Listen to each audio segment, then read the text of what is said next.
Hello বন্ধুরা, আমি একটা ইম্পর্টেন্ট কথা বলতে চাচ্ছি, যেটা আমি অনেক দিন ধরেই বলতে চেয়েছি কিন্তু বলা হয়নি। সো যেটা হচ্ছে, বড় কন্টেন্ট ক্রিয়েটারদের পিছনে সময় নষ্ট কখনোই করবে না। ওদের পিছন চেটে কোনো লাভ নেই, ঠিক আছে?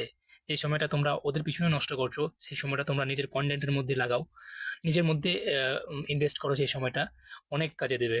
ওকে, অন্যের উপরে ডিপেন্ড হয়ে কাজ করাটা আমার আমার ঠিক লাগে না। অন্যের পিছনে যদি তোমরা সময় নষ্ট করো তো তোমরা পিছনেই থেকে যাবে, ঠিক আছে? আর কিছু করতে পারবে না।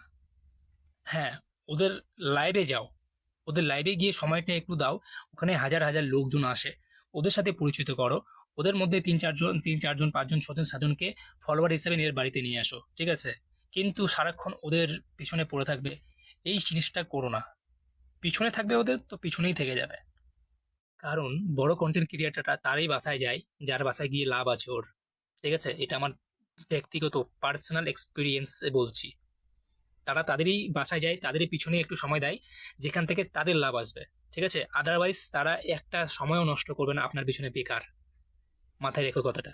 সো নিজে করো যতটুকু পারো, সফলতা আসবেই।